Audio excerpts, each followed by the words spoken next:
Indian cinema के इतिहास में ना कुछ कहानियां ऐसी हैं जो वक्त के साथ और भी बड़ी हो जाती हैं।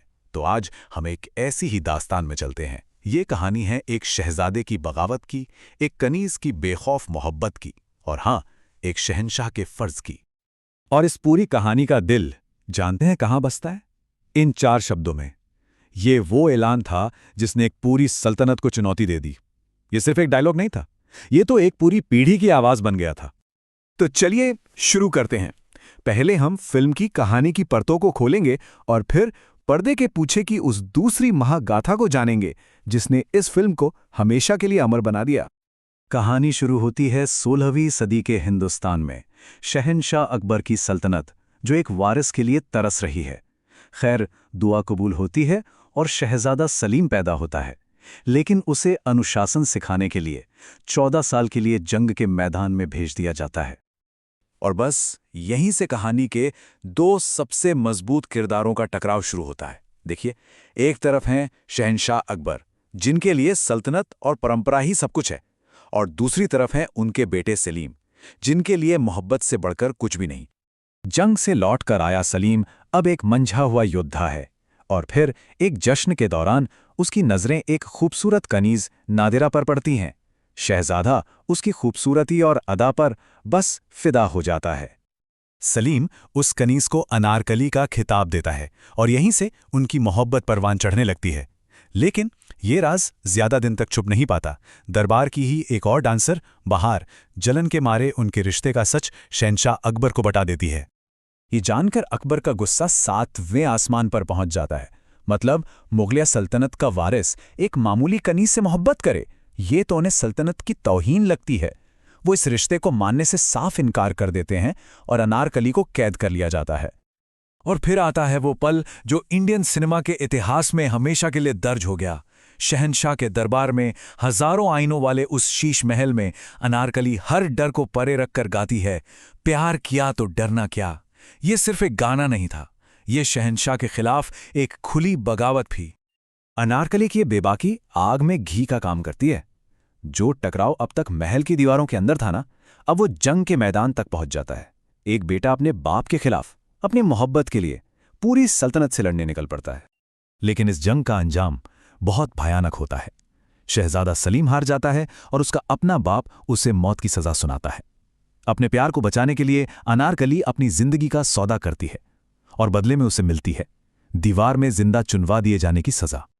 लेकिन कहानी में एक आखिरी मोड़ आता है। शहंशाह अकबर अनारकली की मां से किया हुआ एक पुराना वादा निभाते हैं। वो सजा के वक्त उसे एक खुफिया सुरंग से भगा देते हैं। दुनिया और सलीम के लिए अनारकली मर जाती है। अकबर अपनी सल्तनत तो बचा लेते हैं, पर एक अकेले और हारे हुए बाप बनकर रह जाते हैं। तो ये तो हुई पर्दे की कहानी, लेकिन इस महागाथा के पीछे एक और कहानी चल रही थी। इसे बनाने की कहानी, जो खुद किसी फिल्मी कहानी से कम नहीं थी। तो अब जरा बात करते हैं उस जादू की जो पर्दे के पीछे हुआ। ये कहानी है उस जुनून और उस मेहनत की जिसने मुगले आजम को एक शाहकार बना दिया। सोचिए, 10 साल से भी ज्यादा, जी हां, इस फिल्म का सफर 1944 में शुरू हुआ था, लेकिन इसे पूरा होने में 1 दशक से ज्यादा लग गया। क्यों? क्योंकि रास्ते में क्या कुछ नहीं आया।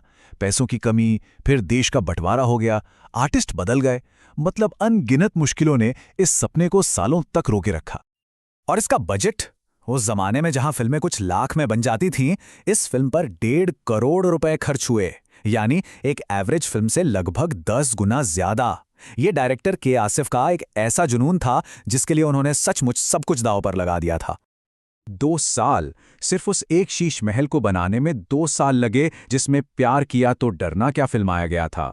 और मजे की बात यह है कि उसकी लागत इतनी थी कि उस जमाने में एक पूरी की पूरी फिल्म बन जाती। ये टाइमलाइन साफ दिखाती है कि इस फिल्म का सफर कितना लंबा और मुश्किलों भरा रहा, शुरू होने से लेकर रिलीज होने तक, और फिर सालों बाद टेक्नोलॉजी की मदद से रंगीन होकर वापस बड़े पर्दे पर छा जाने तक। तो आखिर क्या वजह है कि रिलीज के इतने सालों बाद भी ये फिल्म लोगों के दिलों पर राज करती है? वजह हैं इसके विषय, प्यार और कर्तव्य के बीच की वो कश्मकश, समाज में ऊंच नीच का भेदभाव, और एक बाप बेटे के रिश्ते की वो उलझी हुई कहानी। ये ऐसी बातें हैं जो हर दौर में लोगों को अपनी सी लगती हैं। इस फिल्म की कामयाबी का अंदाजा बस इसी बात से लगा लीजिए कि ये 15 सालों तक 15 साल भारत की सबसे सफल फिल्म बनी रही। अगर आज के हिसाब से इसकी कमाई को देखें ना, तो ये भारतीय सिनेमा के इतिहास की सबसे ज्यादा कमाने वाली फिल्मों में से एक होगी। तो आखिर में एक सवाल रह जाता है, इस पूरी कहानी में असल में जीता कौन? वो शहंशाह जिसने अपनी सल्तनत बचा ली, या फिर वो दो प्रेमी जिन्होंने उस सल्तनत के खिलाफ ही बगावत कर दी? शायद इसका जवाब हर देखने वाले के लिए अलग ही होगा।